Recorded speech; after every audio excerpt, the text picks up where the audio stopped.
Mes chers camarades, bien le bonjour, j'espère que ça roule pour vous, que vous nous écoutiez sur Twitch ici en direct ou en rediffusion sur la chaîne YouTube Nota Bonus ou encore même en podcast puisqu'on est absolument partout. Aujourd'hui, j'ai la chance de vous présenter un nouvel entretien historique en partenariat avec l'ONF, l'Office National des Forêts, dans lequel nous allons aborder l'impact du climat sur les forêts dans l'histoire. Alors, l'ONF, donc il s'agit tout simplement de l'établissement qui est chargé de la gestion des forêts publiques françaises, ce qui implique plein de choses, vous allez les voir dans cet entretien. Mais pour en savoir plus sur l'ONF, l'activité de forestier dans l'histoire, quoi de mieux que de l'aborder sous l'angle des variations climatiques, puisque aujourd'hui, au moment où on tourne cette émission, c'est la journée mondiale du climat. Et ouais. Alors pour ce faire, j'ai le plaisir de recevoir Brigitte Muche, qui est une forestière, une chercheuse à l'ONF, mais aussi une généticienne de profession. Elle est plus précisément spécialiste en génétique forestière sur le processus de migration de certaines espèces d'arbres en Europe, des dernières glaciations jusqu'à nos jours, et on va en reparler dans un instant avec Brigitte. Bonjour Brigitte. Bonjour. Comment ça va? Ça va bien. On est ravis que tu sois là avec nous pour parler de forêt. Alors l'histoire climatique, c'est de plus en plus à la mode, et en même temps c'est normal, puisque aujourd'hui on traverse une époque un peu troublée de ce point de vue-là. Et on est vraiment content de te recevoir parce que ça va être un peu l'occasion aussi de parler de tout ça, d'essayer de comprendre un peu les processus, d'essayer de comprendre ce qui a pu se passer dans dans notre histoire. Si la forêt a déjà traversé quelques crises, spoiler, oui. Et donc tu vas pouvoir nous en parler un petit peu.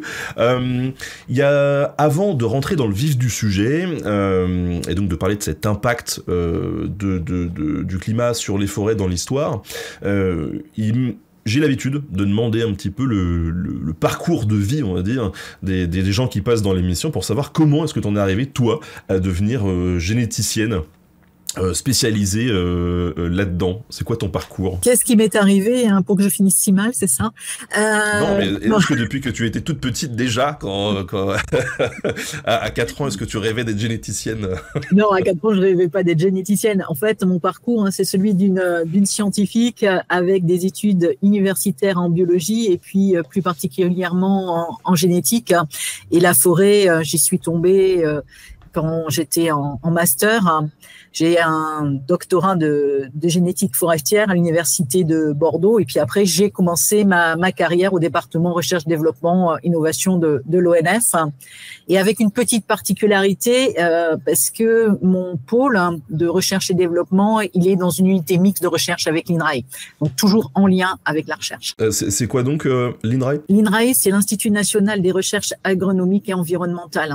Donc c'est ceux qui, il y a plus de 8000 personnes qui travaillent à la fois sur de l'agronomie, sur de l'environnement, et qui font de la recherche plus fondamentale que ce qu'on peut faire nous dans notre département. Alors donc toi tu es généticienne. Alors moi c'est vrai que quand j'entends généticien, tout de suite je pense à Jurassic Park, tu sais, et puis cette scène d'intro avec Monsieur ADN, etc. C'est quoi en fait le boulot de généticienne? En fait, on essaie de comprendre comment le patrimoine génétique il est transmis d'une génération à l'autre. Ce qui est vraiment important, c'est de comprendre la diversité des gènes, la diversité de leur expression. Et comment ils vont interagir avec leur environnement. Donc par environnement, j'entends les autres arbres, j'entends les insectes, etc. Et on va essayer de comprendre comment tout ça va influencer la transmission de ces caractères. On peut penser aux yeux bleus, comment ils sont transmis ou pas. Alors ça fait toujours rire quand je dis que je suis blonde frisée aux yeux bleus, tout le monde rigole, mais pourtant, si on regarde la génération suivante, c'est bien le cas. Donc voilà, il faut pas. Le généticien, c'est celui qui va pas forcément se fier à l'habit extérieur et qui va aller creuser pour voir comment ça se passe. Et du coup, il y a une discipline de génétique forestière, quoi, dédiée au truc. Oui, alors c'est un monde un peu à part parce que on travaille sur des espèces qui sont très longévives. On a des espèces qui vivent plus de 1000 ans. C'est quand même très différent du blé, de l'Arabidopsis qui fait je ne sais pas combien de générations dans l'année et qui se reproduisent en plus relativement tardivement. Donc ça, c'est la première chose. Et puis, on travaille sur des espèces qui sont sauvages, C'est pas des espèces domestiquées, les chênes, les hêtres, les sapins qu'on a dans nos forêts. Donc, on est vraiment sur du matériel sauvage et ça fait une différence aussi avec le blé. Donc voilà, ça c'est vraiment des différences importantes et le niveau de diversité que l'on peut trouver. Moi, la question qui m'intrigue, c'est que la génétique, dans un sens global, on a l'impression que c'est une discipline qui est plutôt récente. Peut-être que je me trompe. Mais depuis quand on fait de la génétique forestière? La génétique, elle est récente, oui et non. Hein. C'est en fait pour moi, c'est Gregor Mendel, un des premiers. Gregor Mendel, c'est un moine qui était botaniste et il s'est amusé à faire des croisements entre les petits pois. Dans son jardin, il avait des petits pois lisses et des petits pois ridés. Et il a fait des croisements et rien qu'avec ça, il a compris comment se transmettaient les gènes. Donc, la génétique, on peut dire que c'est le 19e siècle. Puis après, bien sûr, on a eu Darwin avec l'évolution, etc. Watson et Crick en 1966 aussi, qui découvrent la double hélice de l'ADN qui marque vraiment notre paysage. Et la génétique forestière, finalement, elle a suivi toutes ces évolutions et je vais citer quelqu'un qui a un petit peu révolutionné les choses chez nous, c'est un généticien français qui est Jean Pernès et qui a un peu bousculé ce que Limné disait, une espèce, c'est dans une boîte et puis il peut pas avoir de relation avec les autres espèces et en particulier de reproduction, ou alors l'espèce est infertile, comme le zorse entre le cheval et puis le zèbre. Les orses, ils donnent pas d'autres orses, tandis que chez les arbres forestiers et chez les chênes, bien si vous croisez un chêne avec un autre que l'on a en forêt, vous allez avoir des hybrides et qui vont pouvoir être fertiles. Donc, Jean Pernès, il met en place des éléments de génétique et de génétique forestière. Et le grand avènement, finalement, c'est les années 50. Donc, pour moi, ça fait vraiment de la génétique forestière. Alors, aujourd'hui, cette émission, elle est en partenariat avec l'ONF, dont tu fais partie.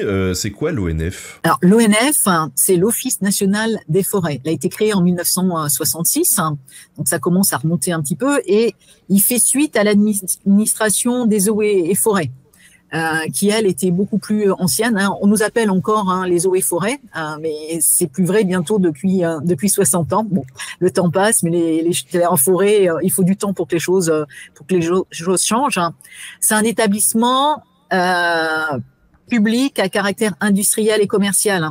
Et ce qu'il a surtout, c'est en charge la gestion des forêts du domaine privé de l'État, c'est-à-dire les forêts domaniales et les forêts des communautés, aussi bien départements, régions et puis les communes, tout simplement. Et ça fait beaucoup de forêts à gérer. Et dans cette forêt, ce que l'on fait, c'est une gestion multifonctionnelle. Alors, qu'est-ce que ça veut dire? Ça veut dire que on va conserver la biodiversité, et la biodiversité à tous ses niveaux. Et ça, la biodiversité, on va en parler, parce que la diversité génétique, c'est la biodiversité. On va accueillir du monde en forêt, on va venir t'accueillir.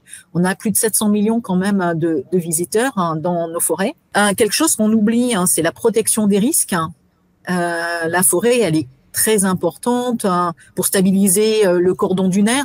Quand on a des tempêtes comme on a eu là dernièrement, on a un recul du trait de côte et la forêt qui est derrière permet de stabiliser ça, ou de stabiliser en montagne les avalanches, les coulées de boue, la défense des incendies comme en 2022. Et puis, on produit du bois aussi. Et le bois, c'est un super matériau parce que les forêts, on va en parler tout au long de cette journée, ils séquestrent du CO2 et ça nous aide à lutter contre le changement climatique. Et puis, quand on utilise le bois, il le séquestre sur la longue durée. Donc, produire du bois, l'utiliser, c'est quelque chose d'essentiel aussi. Donc voilà, l'ONF, c'est tout ça. Et puis on fait là aussi ce que j'ai derrière le dos, c'est-à-dire que on récolte des graines et puis on fait des semis et puis on propose aux marchands greniers des graines de qualité. Et alors, du coup, toi, en plus d'être généticienne, t'es aussi forestière. Je suis généticienne et forestière. Et en fait, mon activité, elle est assez grande. C'est-à-dire que je vais aller de la conservation des ressources génétiques, des populations, des peuplements qui sont marginaux, qui risquent de disparaître à cause de l'homme, du parking, du Lidl qui va se mettre en place, mais aussi proposer la meilleure espèce, la meilleure provenance aux forestiers. Et c'est ça un petit peu mon métier, et c'est vraiment intéressant, hein. Donc voilà, je manie, je vais d'un monde à l'autre. Et ben, le fait d'être forestière, la plupart des forestiers ont deux casquettes comme toi, ou c'est des profils qui sont plutôt multiples, ou c'est vraiment une activité à part entière? Non, il y en a. Je suis pas la seule à avoir plusieurs casquettes. Les forestiers, ils ont plein de casquettes. Il y a ceux qui font de la gestion au quotidien, et puis qui l'été vont aller défendre les forêts contre l'incendie, hein, par exemple. Donc, on a régulièrement des casquettes différentes, quoi. Alors, écoute, je te propose qu'on rentre dans le vif du sujet du jour. Et le premier thème qu'on va aborder aujourd'hui, c'est une de tes spécialités, hein, qui a même été ton sujet de thèse en génétique forestière. En gros, on va parler d'une sorte de généalogie des arbres. Est-ce que tu peux nous présenter dans les grandes lignes ce que tu as étudié? Oui, en fait, ma thèse, elle fait partie d'un grand ensemble de travaux qui ont été menés à l'INRAE de Bordeaux, où j'ai fait cette thèse, pour comprendre les mécanismes de recolonisation des espèces après les dernières grandes glaciations. Donc il y a 12 000 ans before present, comme on dit dans notre jargon, hein, donc 12 000 ans avant 1950, si on veut être précis. Et c'est à l'époque aussi où l'ADN arrive dans les labos. Donc c'était une révolution pour nous, et on va utiliser un ADN un petit peu particulier, qui est l'ADN qui est compris dans les feuilles, l'ADN chloroplastique, pour suivre finalement la recolonisation des espèces après ces glaciations et les mécanismes qui sont mis en œuvre. Donc voilà, c'est une période un peu charnière où on invente et on arrive à retracer de manière magique, hein, finalement, ou presque, cette recolonisation. Et alors, du coup, tu as bossé uniquement sur les forêts françaises, ou?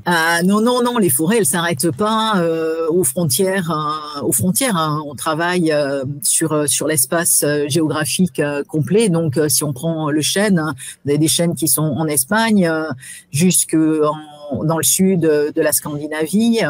On repart après, ça va de l'Irlande jusqu'en Géorgie. Donc, on a une diversité de milieux, et il faut travailler sur toute cette diversité génétique. Donc, on se cantonne ni dans l'espace géographique, hein, quand on travaille sur les arbres forestiers, ni dans l'espace-temps, puisque on va travailler sur maintenant, et puis aussi sur avant. Donc ça, c'est vraiment important, et c'est quelque chose qu'il faut qu'on gère aussi, nous les forestiers, quoi. Il y a quelques instants, je lâchais le mot généalogie. On peut apparenter ce que tu fais à de la généalogie, ou? En quelque sorte, en fait, on peut faire le parallèle avec des travaux qui ont été menés chez les humains. Chez les humains, on a des groupes sanguins, hein, O, A, B, et il y a des travaux qui ont montré l'origine de ces groupes sanguins. Donc le O, c'est plutôt l'Afrique et les Amérindiens. Le A, on est plutôt dans le nord de l'Europe, le B à l'est et en Asie. Et on retrace les voies de migration des humains grâce au groupe sanguin. Ben, on a fait exactement la même chose. Donc c'est une généalogie un petit peu particulière, c'est-à-dire que je vais pas dire un tel et un tel, il est ton cousin ou il est ton demi-frère, mais ta famille, elle vient d'où et à quel grand groupe tu appartiens. Et alors, tu nous parles des glaciations et de ce processus de recolonisation. Alors, pour qu'on soit tous d'accord de quoi on parle, c'est quoi une glaciation? Alors, une glaciation et c'est vraiment un phénomène qui va affecter l'ensemble de la Terre et qui va se caractériser par des températures froides et des surfaces qui vont être complètement englacées. Donc, c'est quelque chose de vraiment important. Et le Quaternaire, il est vraiment caractérisé par une relative fréquence et une régularité de ces glaciations. Donc, on a les phases de glaciation, de réchauffement, de glaciation. Et la dernière période glaciaire, c'est celle du Worms. Alors, La question qu'on se pose, c'est mais enfin pourquoi ces alternances, hein. Donc il y a plein d'hypothèses. Il y en a une qui avait été évoquée par Milankovitch, hein, qui nous dit que en fait c'est des changements d'orbite, hein, de la Terre autour du Soleil qui pourraient être la cause de ces refroidissements. Mais il y a aussi les variations de l'activité du Soleil, la composition de l'atmosphère, comme on voit actuellement, c'est une des principales causes du changement climatique. Et puis les fluctuations des courants marins, par exemple, quoi. Mais vraiment, c'est cette couche de glace, hein, qui peut faire plusieurs kilomètres et qui s'arrête. L'Angleterre est pratiquement prise par les glaces, donc c'est quelque chose de très particulier, quoi. Et donc la dernière, elle remonte à 12 000 ans en gros, quoi. Voilà, elle remonte à 12 000 ans, elle s'est terminée il y a 10-12 000 ans, et elle a vraiment beaucoup affecté la biodiversité. Et ça, on l'oublie. En fait, si on regarde la géographie de l'Europe, on voit qu'on a des massifs montagneux qui sont orientés est-ouest, hein. D'accord. Et le froid, il vient du nord. Il va du nord vers le sud. Donc, quand on n'aime pas le froid, qu'est-ce qu'on fait? On prend ses jambes à son cou et puis on s'en va vers le sud, hein. Sauf qu'on se trouve face aux Pyrénées, face aux Alpes. Donc, on a perdu du monde en route. Et pour en citer que 2 espèces, on a perdu, par exemple, le séquoia et le Douglas. Enfin, les ancêtres du séquoia et du Douglas, ils n'ont pas passé les massifs alpins et pyrénéens. Donc, on voit que c'est vraiment quelque chose qui a été super important. Et après, quand ça se réchauffe, là, il y a 10-12 000 ans, c'est progressif, c'est lent et on a des à-coups, hein. Ça se fait pas comme ça, hein, comme un rouleau compresseur qui avance. Il y a des fois, ça se refroidit un peu, donc on perd des arbres qui étaient arrivés un peu en front de limite, hein, pour eux, et ils vont mourir de froid, et puis c'est les autres qui vont prendre le relais. Donc voilà, c'est des va-et-vient, et c'est surtout relativement lent et progressif, hein. On met pour avoir la forêt qu'on a actuellement 6-7 000 ans. Hein, donc c'est quand même pas négligeable, quoi. Et donc en fait les arbres réagissent aux températures en bougeant, quoi. Ils prennent leur bagnole et puis ils vont là où il fait un peu plus il fait un peu plus bon, quoi. Ouais, ça fait bizarre, hein, parce que les arbres, qu'est-ce qu'il y a de plus immuable qu'un arbre avec ses racines plantées dans le sol, quoi.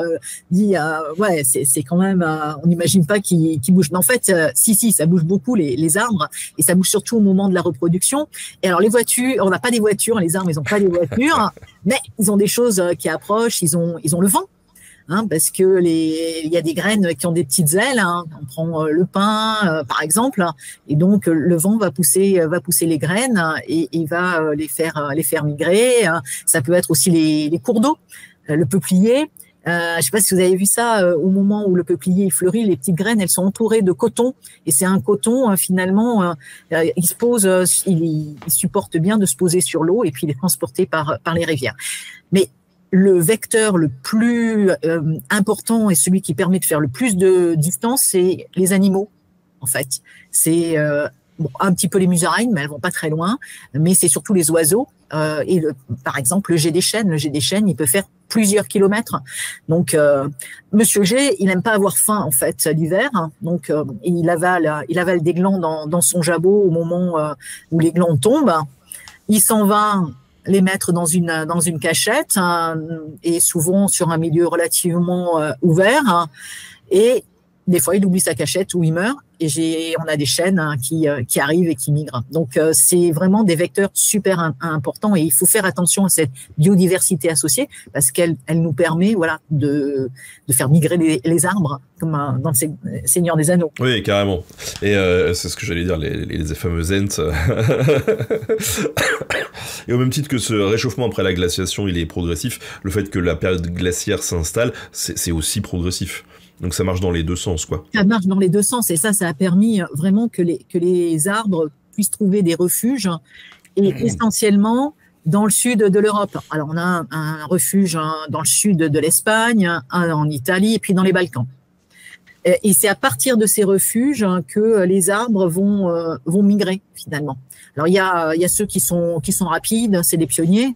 On peut prendre le bouleau par exemple, qui a un pollen super léger. On le sait bien quand on a les allergies au printemps. Et puis les graines, c'est pareil, qui va migrer en premier. Les pins qui vont aller s'installer. Et puis, petit à petit, on va avoir les autres espèces qui vont arriver, celles qui ont besoin d'être plus dans un milieu forestier avec plus d'humidité et qui vont recoloniser derrière avec différents mécanismes, avec les oiseaux, mais aussi avec le pollen. Donc, c'est vraiment ça qui est important, c'est de bien se dire qu'on a eu des refuges et des refuges importants en Europe. Et ça, avec beaucoup de biodiversité, beaucoup d'espèces qui sont retrouvées là ensemble, un vrai melting pot. Et puis qu'après, elles ont recolonisé, pas toutes avec les mêmes voies. Il y en a qui sont passées par l'ouest, et puis il y en a, elles se sont retrouvées bloquées. Je prends le cas du hêtre. Pour le hêtre, on avait simplement un refuge en Italie et dans les Balkans. Et puis, le refuge balkanique, il s'est réveillé un peu plus tôt, et puis il est venu envahir la botte italienne. Et il a arrêté les pauvres êtres italiens au milieu de l'Italie. Ils n'ont pas été plus loin. Et puis, ce qu'il ne faut pas qu'on oublie aussi, et ça, c'est riche pour nous et de biodiversité, c'est des fois des tout petits refuges qui se retrouvent au fond d'une vallée, le long d'un petit cours d'eau, et qui, pour des raisons diverses et variées, ils en sont pas sortis, même encore de leur petit monde. Et on a comme ça un petit refuge dans le sud-ouest de la France, le long d'une petite rivière qu'on appelle le Ciron, qui est super importante pour les Bordelais parce que c'est elle qui provoque cette humidité qui fait la bonne pourriture noble sur le sauterne et le sauternais. Donc, si on boit du sauterne de bonne qualité, c'est grâce aux hêtres qui sont restés en refuge le long de la rivière. Donc, voilà, on a des choses qui sont variées et ensuite, ça recolonise à travers l'Europe et espèce par espèce, avec des vitesses qui sont plus ou moins importantes. Les chênes, grosso modo, c'est 7 km par génération. Donc voilà, c'est pas si rapide que ça. Le boulot, on dit, il va vite, c'est 250 mètres par an. C'est pas non plus démentiel. Ouais, non, mais c'est rigolo cette histoire de population, on va dire, endémique, parce que il y a quelques années, tu vois, j'ai rencontré un artisan qui fabriquait des violoncelles et qui me disait que en fait, lui et tous ses collègues, en fait, tout le monde se fournit vraiment dans le même coin à l'est de l'Europe où il y a que là que poussent les arbres dont ils ont besoin, il n'y en a pas ailleurs. Donc ils font super attention à la gestion de cette forêt, quoi. Oui, c'est ça c'est super important. En effet, il y a des choses, voilà, à la fois la génétique et l'environnement qui font qu'il y a une ressource qu'on retrouve nulle part ailleurs. Et alors, pour le coup, donc on a bien compris que il y a des facteurs extérieurs qui peuvent expliquer la propagation ou non de certaines espèces, mais du coup, il y a quand même une concurrence frontale entre plusieurs espèces qui peut se mettre en place. Oui. En fait, pour qu'une espèce se développe, il faut qu'elle ait la place, tout simplement. Donc, quand c'est une espèce qui est pionnière, comme le pin, il va aller envahir la steppe herbeuse qu'il y avait à cette époque-là, ça pose pas de problème. Mais quand c'est une espèce qui a besoin d'un milieu forestier, il faut qu'il ait soit un chablis, c'est-à-dire qu'il y ait des arbres qui tombent et qui fassent une éclaircie, et puis il faut qu'il arrive à pousser plus rapidement que d'autres espèces. Donc ça c'est en partie l'explication qui fait que certaines espèces méditerranéennes qu'on trouve dans le sud de l'Espagne ou de l'Italie sont restées finalement à ces endroits-là, et on les retrouve pas plus dans le nord de l'Europe, quoi. Et donc on a, je pense au sapin pinsapo par exemple, on a dans le sud de l'Espagne ou aux chênes zéens. Voilà, ils sont restés là, ils sont certes plus méridionaux, mais pas plus que le chêne pubescent qu'on a en France, par exemple. Et alors, toi, tu as bossé spécifiquement sur les chênes et les hêtres. Pourquoi tu as choisi ça et pas autre chose? Parce que je les aime. Non, c'est... Non, mais c'est une réponse qui pourrait être valable. Je les aime. J'ai travaillé sur ces espèces parce qu'en fait, c'est les espèces qui étaient travaillées dans le laboratoire où je faisais ma thèse. C'est une première réponse, mais s'ils ont choisi ces espèces, c'est pas au hasard. C'est parce que c'est des espèces qui sont majeures dans nos écosystèmes forestiers. C'est vraiment des clés de voûte qui soutiennent une grande biodiversité associée. Si on prend les chênes, il y a à peu près 400 espèces qui sont inféodées à la chaînée. Donc c'est énorme, c'est-à-dire que si le chêne disparaît, on a 400 autres qui risquent de mal se porter aussi. Donc déjà l'importance au niveau écosystémique, l'importance au niveau de la surface. Et les chênes, c'est 3,8 millions d'hectares sur les 7,3 millions d'hectares de la forêt, rien que pour le chêne. C'est le triple du pin maritime. Un peu moins pour le hêtre, mais c'est quand même la deuxième espèce de feuillu qu'on a en France. Et c'est des espèces qui sont largement réparties. Et voilà. Donc, et puis il faut pas se le cacher. C'est aussi des espèces qui sont importantes d'un point de vue économique, ne serait-ce que pour avoir des tonneaux pour mettre notre bon vin. Alors, c'est vrai qu'on se pose souvent la question de nous en tant qu'humains, d'où est-ce qu'on vient. On pourrait se poser la même question. Peut-être que les chênes se posent la même question, les fameux ents là. Et d'où est-ce qu'ils viennent ces chênes? Est-ce qu'on connaît l'origine du chêne? Il y avait quoi avant le chêne? En fait, il y a deux écoles. Il y a Zhou qui lui a dit le chêne, le genre Quercus, parce que voilà, c'est un monde les chênes. Il serait apparu dans l'Asie du Sud-Est, dans une forêt de l'Asie du Sud-Est, et puis après il aurait migré vers l'Amérique du Nord d'une part et vers l'Europe en se différenciant au fur et à mesure et en faisant plein d'autres espèces de chênes. Donc l'ancêtre du chêne selon Zhou, c'est le Sud-Est. Et puis Yamanos et Stanford en 2001 qui eux ont dit en fait, il y avait une vaste forêt des tropiques aux régions boréales du Nord, et dans cette vaste forêt, on a eu un début de différenciation de l'espèce, et il y a eu une séparation, et il y a un groupe ancestral qui est resté en Asie, donc là la même chose que Zhou, mais celui qui est et puis un qui est allé plutôt en Amérique, et c'est celui-là qui serait revenu en Europe. Donc voilà, qui s'est différencié, et on voit, on a plein de chênes. Rien que en Europe, on peut compter 28 espèces de chênes, quoi. On n'imagine pas qu'on a rien qu'en espèces, cette biodiversité, et je parle pas de la diversité génétique, quoi. Et du coup, on l'a vu, il y a des variations, il y a différents types de chênes, du coup. Les chênes que tu as étudiés il y a 12 000 ans, est-ce qu'on retrouve parfois les mêmes aujourd'hui, ou non, ça n'a plus rien à voir? Oui, non, ils ont pu évoluer, mais les espèces étaient déjà relativement fixées, donc le chêne sessile, le chêne pédonculé, qui sont les deux chênes majeurs que l'on a en France, ils ressemblaient peu ou prou à ces chênes, à tel point que on peut identifier dans les macro-restes, soit dans les tourbières, soit dans les foyers des hommes préhistoriques, des chênes, on sait les reconnaître lorsqu'on fait une coupe de bois, ces chênes-là, quoi. Donc ils étaient pas si différents que ça, quoi. Et de manière globale, la forêt était différente, ou en général, ou c'était à peu près la même? La forêt, elle était relativement différente, parce que avant, je veux dire, juste au moment où ça recolonise, les hommes recolonisent en même temps. On est à la période paléolithique, néolithique, donc les hommes recolonisent, et ils se servent aussi malgré tout, même si c'est des chasseurs-cueilleurs au paléolithique, ils se servent un peu de cette ressource sur les arbres, un peu d'arbres fruitiers. Il y a quand même des merisiers en forêt, donc le cousin sauvage du cerisier. Il y a des glands. Les glands, c'est pas top à manger, c'est plein de tanins par les sangliers, mais il y a quelques-uns qui sont doux.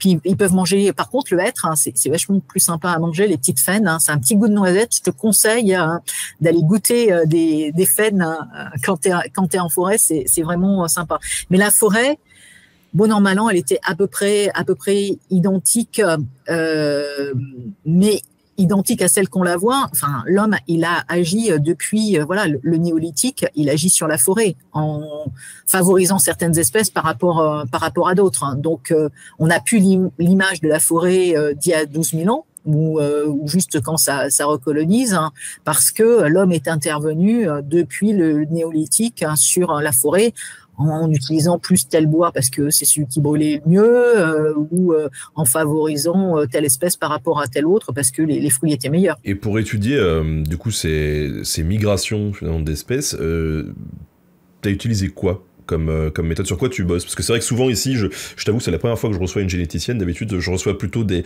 historiens ou des archéologues, et du coup, ils me disent, bah nous, on va chercher dans des bouquins, ou on gratte la terre. Toi, qu'est-ce que tu fais? Eh bien, moi je vais chercher l'ADN, en fait.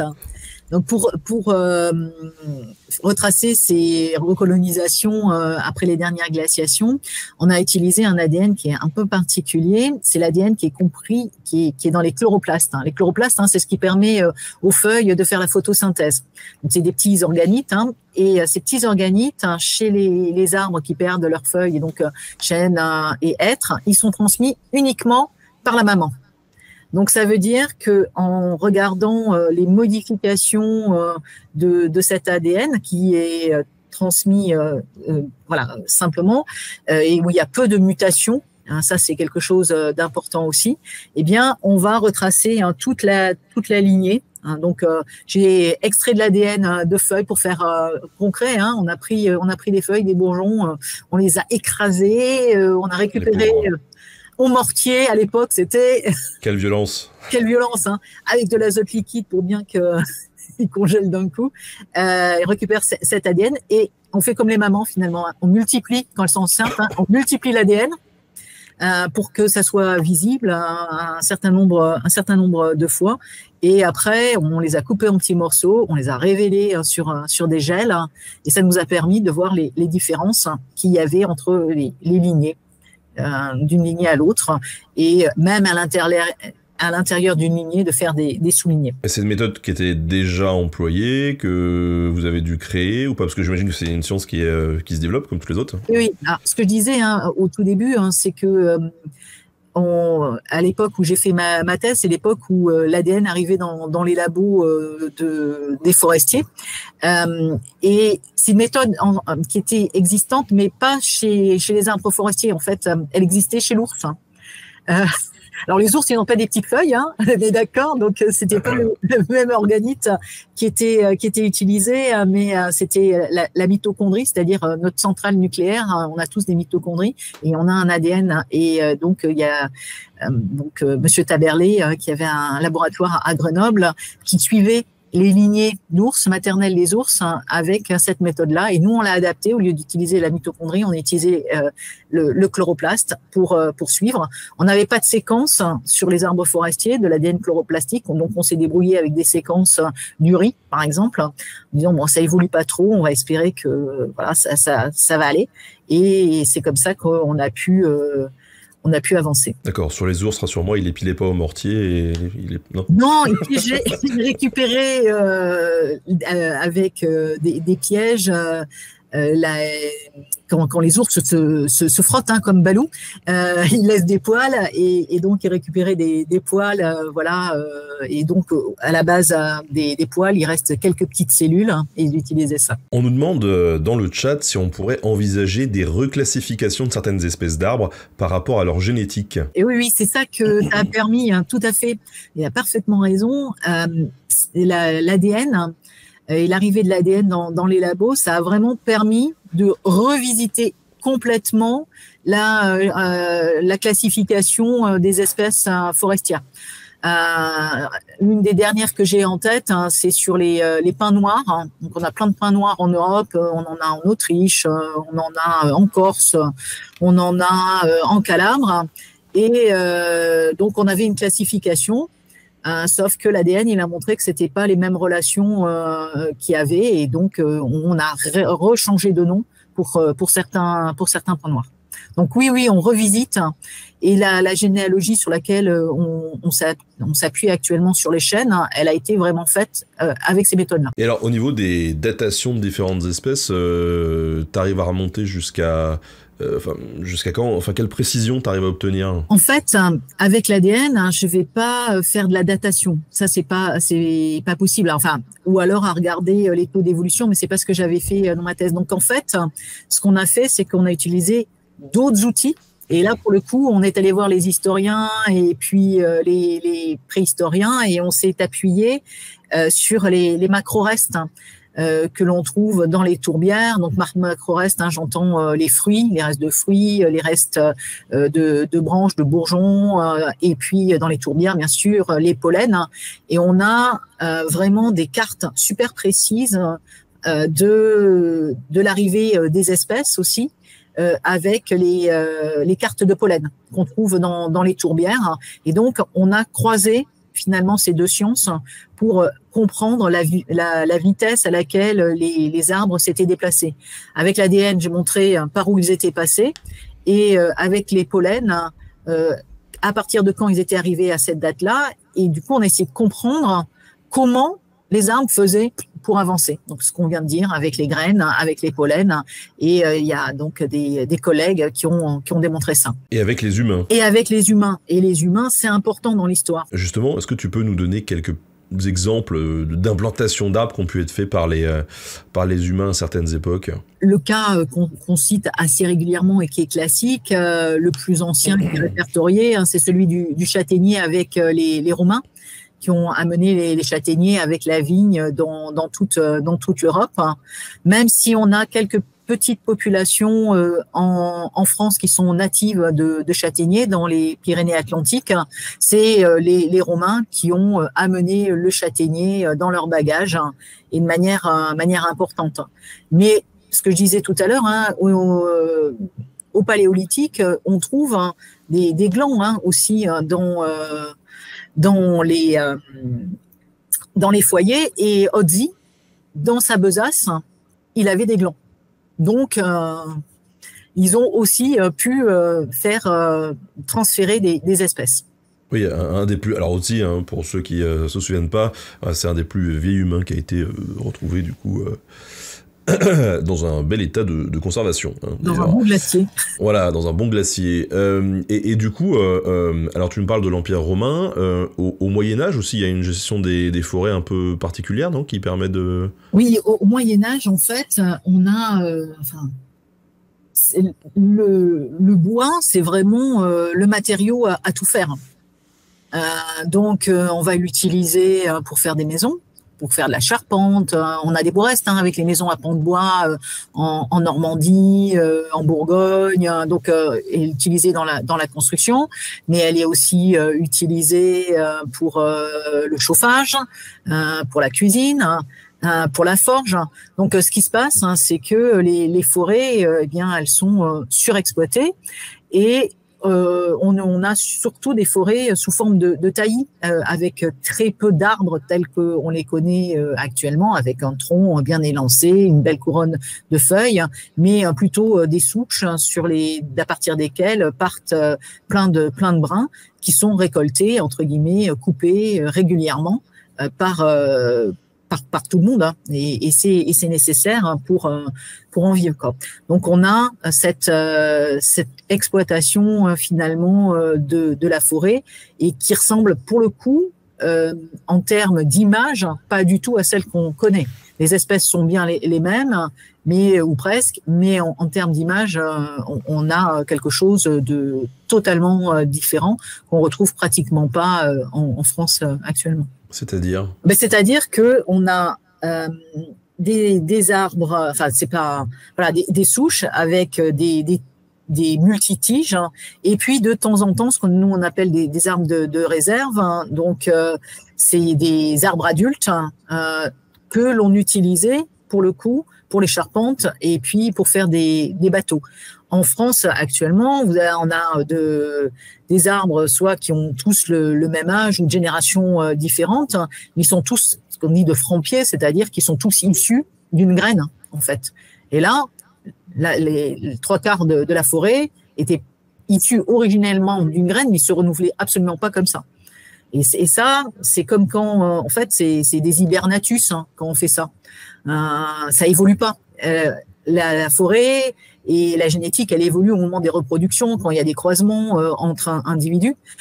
Si on fait simplement de la récolte comme du blé ou du poireau perpétuel qui redonne toujours la même chose, ça bouge pas, quoi. C'est toujours c'est un clone et ça évolue pas, quoi. Donc finalement, on avait des forêts qui étaient beaucoup moins uniformes. Je sais pas si on peut dire qu'elles étaient moins uniformes. Ce qu'on retrouve, on a un peu décrit, là c'est pour le coup, il faut aller voir les historiens. Donc, on a quelques écrits. On a aussi pas mal d'iconographie où on a des forêts qui sont, en tout cas, à qui on donnerait plus le terme de forêt presque aujourd'hui parce que on n'a plus d'arbres ou presque d'arbres adultes. Donc, est-ce qu'elles sont uniformes? Je saurais pas vraiment le dire. Et puis la forêt, elle est pas, quand on va se promener, elle est pas si uniforme que ça. On a plein d'espèces au sein d'une parcelle. Oui, bien sûr. Voilà, une vingtaine d'espèces. Il y en a où il y en a qu'une seule, mais il y en a où il y a plein d'espèces. Alors depuis tout à l'heure, on parle de migration, de chênes, de hêtres, voilà, on est quand même borné sur l'Europe, on va dire. Ça se passe pareil ailleurs ou pas? Parce que la France, c'est aussi les Guyanes, et c'est pas du tout le même climat. Du coup, il se passe quoi là-bas? Oui, c'est pas du tout le même climat, et là, c'est une question qui est beaucoup plus complexe.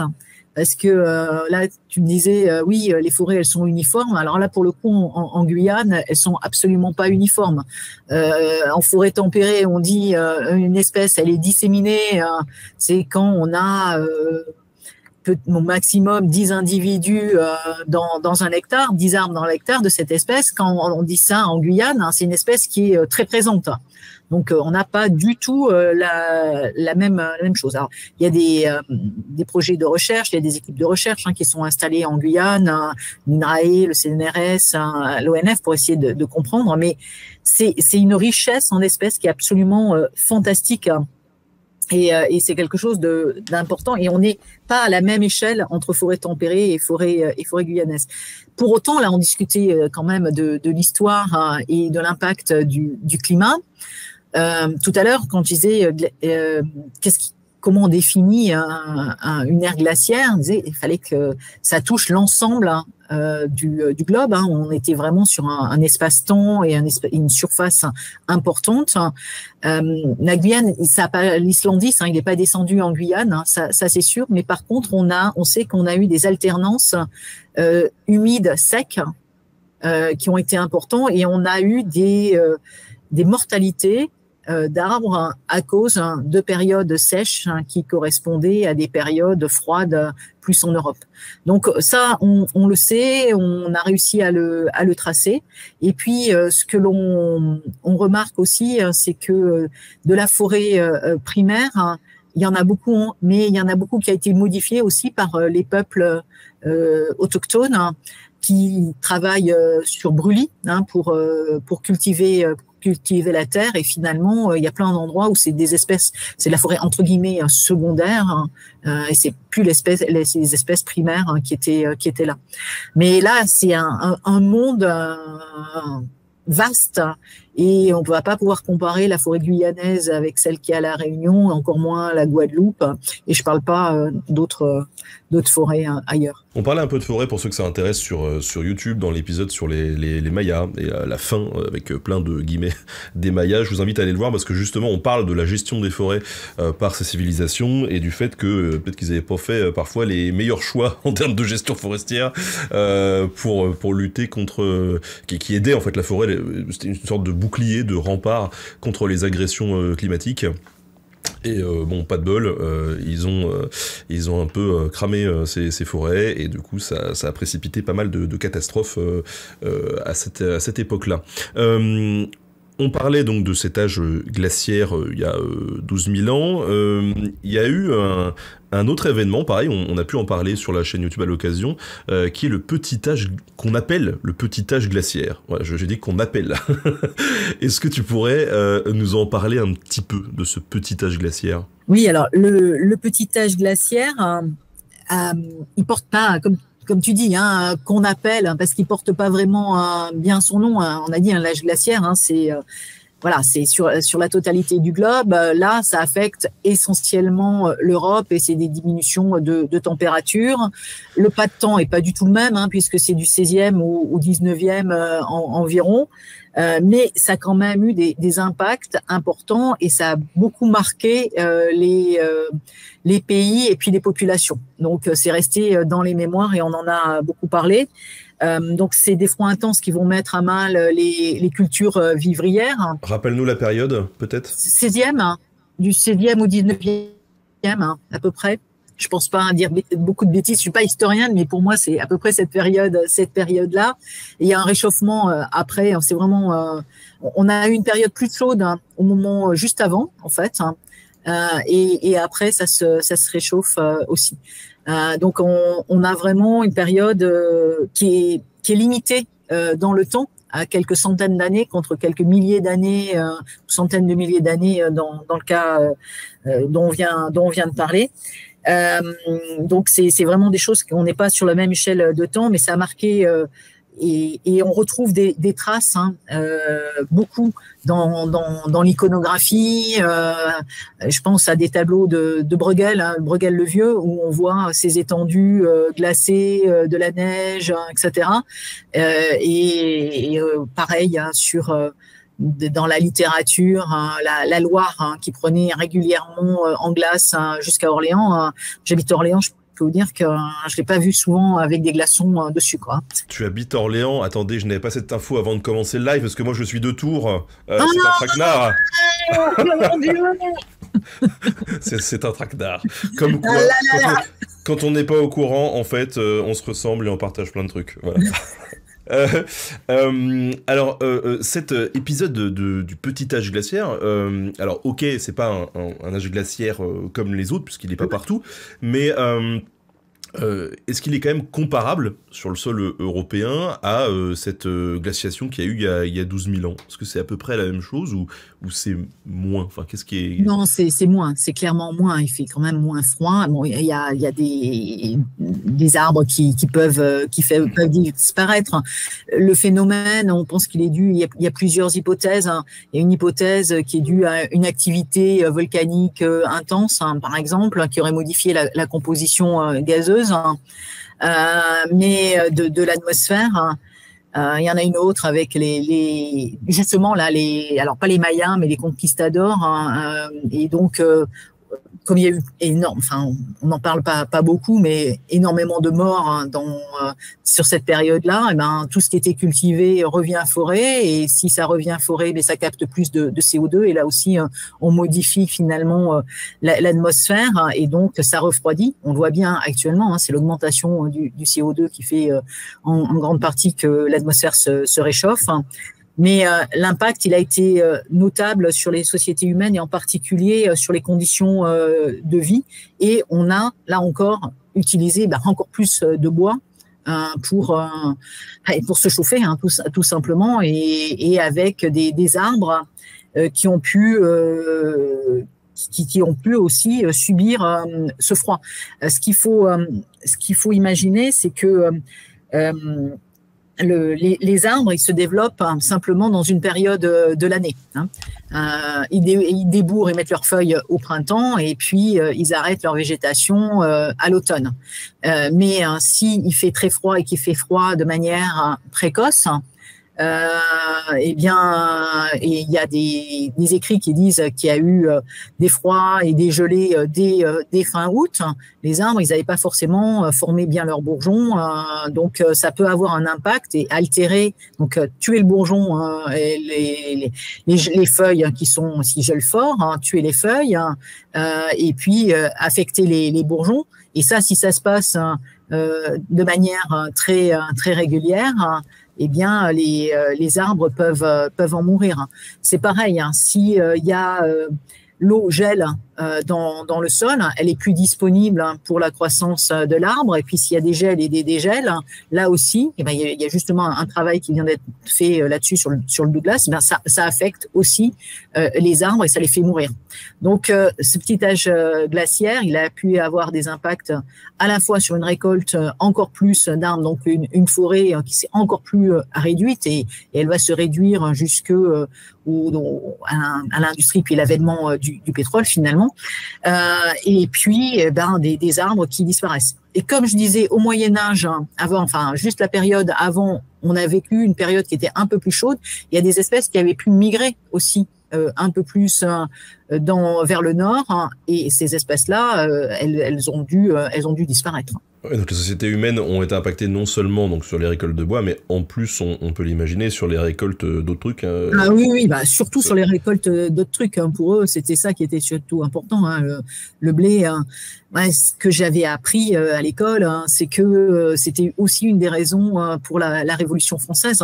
Hein. C'est qu'on avait eu des périodes de famine. Hein, et que ça avait engendré des soulèvements et jusqu'à la Révolution. Alors quand on parlait de l'âge glaciaire tout à l'heure, on disait que c'était très progressif, cette installation et ce départ finalement de l'âge glaciaire. Sur ce petit âge glaciaire, ça se compacte sur quelques centaines d'années. Du coup, on peut se poser la question, est-ce que ce refroidissement du petit âge glaciaire, les gens s'en sont rendus compte à l'époque? Je pense qu'ils n'avaient pas tous les outils qu'on a maintenant pour pouvoir suivre cette différence, mais je pense qu'on se rend compte quand même. On vit la météo. On vit pas le climat et on se rend compte s'il y a des gelées au mois d'août ou s'il se met à neiger au mois de septembre, c'est quand même quelque chose d'inhabituel et qui marque fortement. C'est comme nous quand au mois de novembre là on pouvait aller dehors en t-shirt, c'est pas quand même habituel et ils ont bien vu. Pour moi, qu'il y avait des différences, ils l'ont vécu en tout cas. Et alors, la question qu'on peut se poser, c'est que tout à l'heure on parlait du rôle de l'homme dans la dissémination d'espèces à travers le territoire versus celle qui s'est fait, on va dire, de façon naturelle, entre guillemets, avec d'autres animaux ou par le vent, voilà.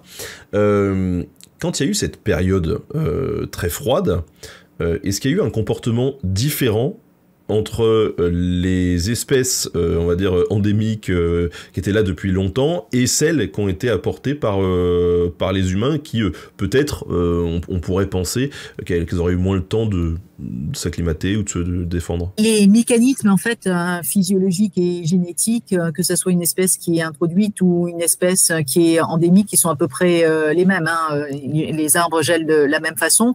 Ce qui est important, c'est qu'on ait entre guillemets, la bonne espèce ou la bonne provenance au bon endroit.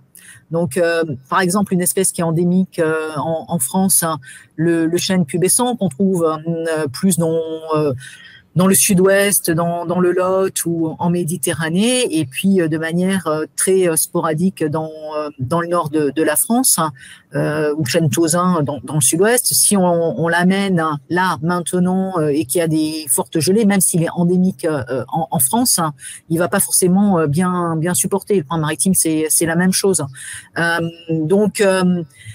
Et une espèce qui a été introduite, le châtaignier, elle, peut-être qu'elle va mieux supporter. Je vais prendre un autre exemple. On va prendre le cas du cèdre de l'Atlas. Le cèdre de l'Atlas, il a été introduit en France à la période de ce qu'on appelle la restauration des terrains de montagne, pour fixer les blocs, les avalanches, sous Napoléon III, à l'époque où l'Algérie était département français.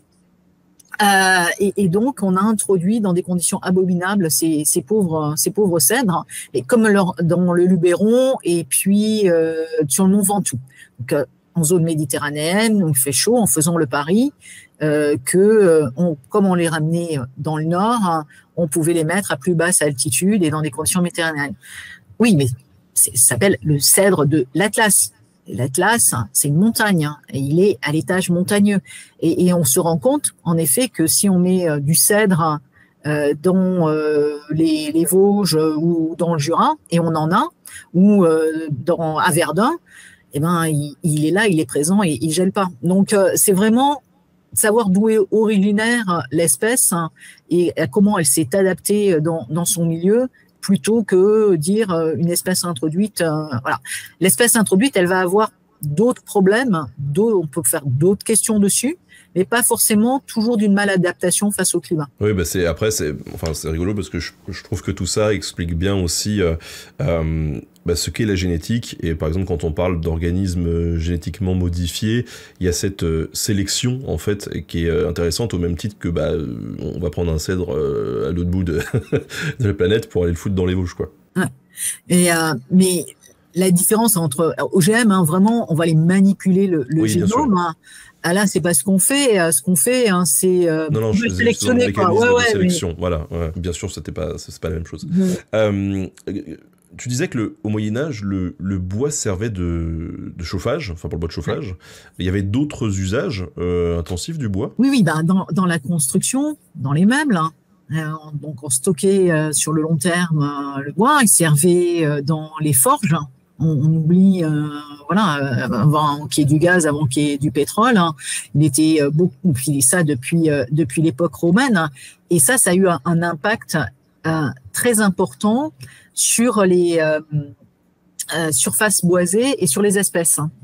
Je vais remonter à mon époque romaine, hein, et dans la Gaule narbonnaise, hein, on va se situer, et on pourrait faire le parallèle avec il y avait la même chose dans la forêt de Bercé. Et il y avait donc aussi la production de poterie, de la poterie sigillée en particulier, et qui nécessite d'avoir une cuisson très forte à haute température. Hein, et pour ça, il faut une certaine catégorie de bois.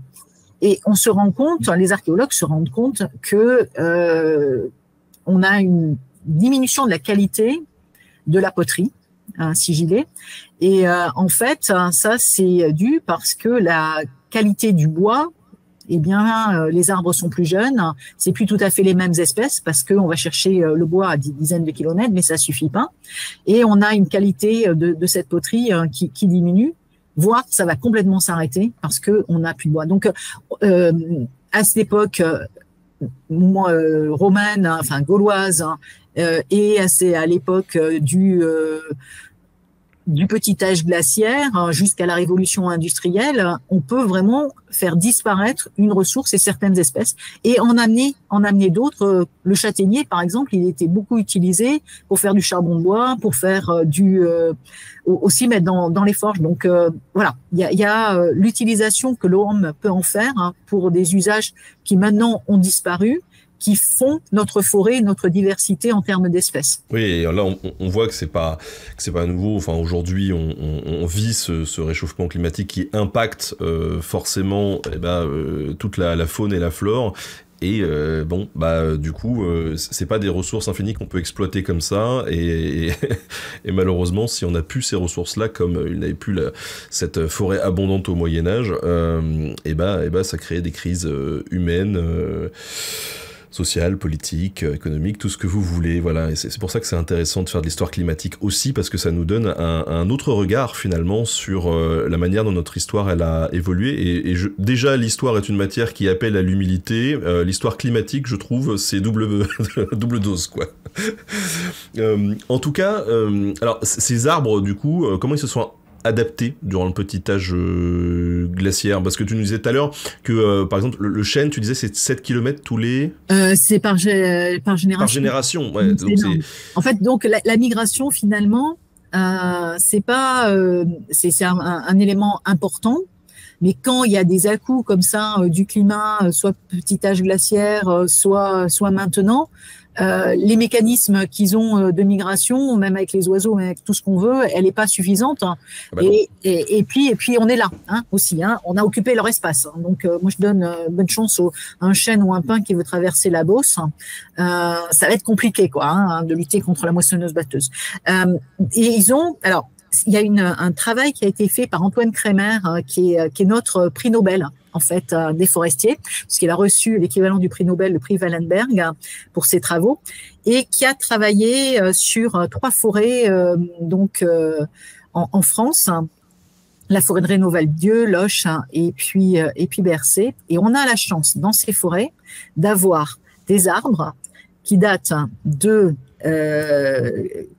du petit âge glaciaire, et toutes les générations, donc 350 ans jusqu'à maintenant. Et ce qu'il a fait, il a regardé au niveau de l'ADN s'il y avait une évolution, une vitesse d'évolution de l'ADN qui était différente selon les époques. Donc, petit âge glaciaire, l'environnement et le climat qui est différent et qui a un impact fort. Maintenant, où on est dans la même situation, mais là, plutôt du réchauffement, et quelque chose de plus stable au milieu.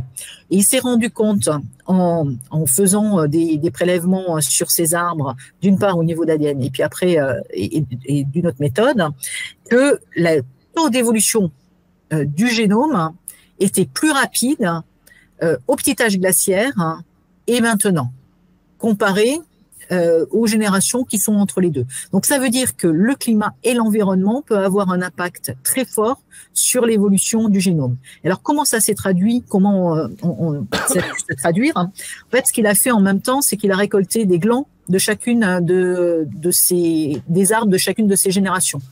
Et il les a semés, donc c'est les petits qui sont derrière moi. Et ce qu'il a regardé, en fait, c'est à quelle période les arbres mettaient leurs feuilles. Et donc ça, on sait que c'est aussi le climat agit, mais aussi la génétique. Et il s'est rendu compte qu'il y avait une différence. Et les glands issus des arbres du petit âge glaciaire qui avaient germé à cette époque-là mettent leurs feuilles beaucoup plus tardivement que toutes les autres générations. Et sur les générations là maintenant, ils mettent leurs feuilles beaucoup plus précocement. Donc on voit que l'environnement et le climat, il va agir sur l'évolution du génome et il va induire des modifications pour les arbres et nous dans notre quotidien de forestier. Et sur des périodes assez courtes en fait. Oui, on est sur, c'est sur des périodes 350 ans et en une génération. Là, c'est ce qui se passe, c'est en une génération. Donc, on a une influence qui est très forte du climat et qui peut modifier des choses. Et ça, c'est partout dans le génome, quoi. C'est pas un gène uniquement qui réagit, c'est plein de gènes. Mais on essaie de décrypter et de comprendre. C'est vraiment des fronts de science actuellement, quoi. Et pour le hêtre et le chêne, alors tes compagnons, ça s'est passé comment? Eh ben, le hêtre et le chêne, le chêne, on a ces études-là, on n'a pas l'équivalent du tout pour le hêtre.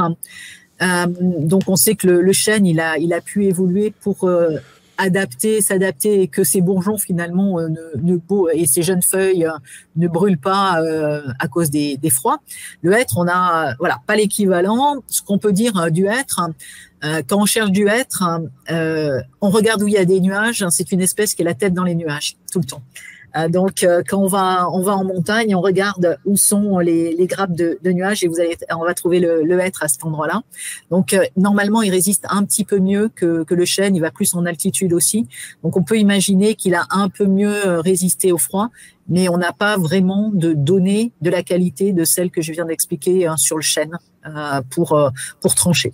C'est juste des hypothèses. Alors, au-delà de cette évolution climatique et du petit âge glaciaire, on l'a vu, il y a aussi une gestion de la forêt qui a évolué depuis Rome jusqu'à aujourd'hui. On l'a vu, il y a une gestion de la forêt particulière au Moyen-Âge avec les forêts royales, d'ailleurs. Oui. Tu peux nous en parler un petit peu? Les forêts royales, alors on en a, il y en a un certain nombre, Compiègne par exemple, Chantilly. Donc c'est des forêts qui ont été gérées et puis d'autres grandes forêts de manière un petit peu différente. En fait, sous Louis XIV, il fait quand même pas mal la guerre, et il fait pas mal la guerre, Louis XIV, et c'est la période aussi où où on va explorer, on commence à explorer le monde. Donc, ce dont on a besoin, c'est des bateaux. Et pour faire des bateaux, il faut pas d'arbres de taillis, on a besoin de grands arbres. Donc ça, c'est le constat que fait Colbert. Et Colbert, il va modifier finalement la sylviculture et on va passer d'une sylviculture en taillis, donc il va l'essayer sur ces forêts royales. Il va le faire aussi à Bercé, à Troncé, des grandes forêts que l'on a actuellement, qui sont importantes pour nous forestiers. C'est un petit peu nos perles précieuses, et il va transformer donc le taillis en futaies et en futaies régulières. Alors c'est quoi une futaie régulière? C'est des arbres qui ont pratiquement tous le même âge, à 10-15 ans près, et qui sont élevés ensemble. Donc ça veut dire que les arbres qui avaient, je l'ai parlé, il y avait des réserves, il y avait quand même quelques arbres adultes dans les taillis. Eh bien, ils ont fait des graines et on a eu de la régénération, ce qu'on fait maintenant, 80% de la forêt est régénérée comme ça, de la régénération naturelle, avec des taux de semis, c'est absolument hallucinant, c'est plusieurs milliers de semis à l'hectare, et petit à petit, le gestionnaire forestier, il va élever ces semis en jeunes arbres et puis en arbres plus âgés, les uns avec les autres, et ça va permettre d'avoir des arbres très droits, de très belle qualité, avec une croissance régulière, qui font nos chênes magnifiques. Et à tel point, c'est que en 2022, cette technique sylvicole dédiée au bois de qualité, elle a été inscrite sur l'inventaire national du patrimoine culturel immatériel de l'UNESCO. Donc c'est vraiment quelque chose de très important, ces futaies cathédrales, ces futaies régulières, et c'est absolument magique quand on va se promener dedans. Ça fait partie d'un type de sylviculture. Il y en a d'autres. On y viendra peut-être un peu après sur les d'autres solutions pour adapter la forêt au changement climatique. Mais la futaie, c'est vraiment une invention française au départ qui a été suivie après en Europe. En Europe et dans le monde en général, ouais. Oui. Ouais. Ah bah cocorico, super. Oui. Je te propose de faire un petit saut de quelques centaines d'années et on va arriver sur de l'histoire beaucoup plus contemporaine, puisqu'on va parler notamment des années 80. Alors les forêts des années 1980, est-ce qu'elles ont beaucoup changé par rapport aux forêts du petit âge glaciaire? Oui, elles ont changé. Principalement, par rapport au petit âge glaciaire, principalement en surface. On a là encore l'histoire qui vient percuter nos forêts. C'est une période où on va avoir une exode rurale. C'est la période où on a juste avant, on a l'industrie qui arrive, donc les paysans quittent les campagnes. On a l'arrivée dans les années 50 massive aussi de l'engrais, de la mécanisation. Ça veut dire qu'on a besoin de moins de personnes en campagne et que les champs ont un rendement qui est bien supérieur. Donc, on a besoin de moins de surface. Et donc, cette surface, elle est remise, entre guillemets, à la forêt. Alors, ça peut être des jachères et puis petit à petit la forêt elle recolonise comme on vient de dire, ou alors elles vont être plantées. Et on a à sortir de la guerre la mise en place en fait d'un fonds forestier national qu'on appelle dans notre jargon le FFN, qui va aider en fait les forestiers et les agriculteurs aussi à planter. Et l'objectif à l'époque du FFN, donc qui aide avec des subventions, des prêts pour acheter des plants en pépinière à peu de prix et pouvoir planter. Mais son objectif, c'est aussi d'augmenter la part de résineux en France. Il faut savoir qu'en France, on a surtout une forêt de feuillus. On a 2 tiers de feuillus, 1 tiers de résineux, même maintenant, même avec le FFN, et on avait encore moins à l'époque. Et donc, ils donnent essentiellement de l'argent pour enrésiner la forêt française. Et c'est à cette époque-là, par exemple, que le Morvan se couvre de Douglas. La même chose existe en Allemagne. En Allemagne, à l'époque de l'Ouest, on était en RFA, et on a un enracinement vraiment important et qui s'est pas fait à l'Est. Assez étonnamment. Donc, quand les frontières se sont ouvertes entre Allemagne de l'Est et Allemagne de l'Ouest, quand on savait qu'on passait d'un côté et de l'autre parce qu'on passait de l'épicéa au hêtre, en fait. Donc, en France, il y a cette volonté de replanter.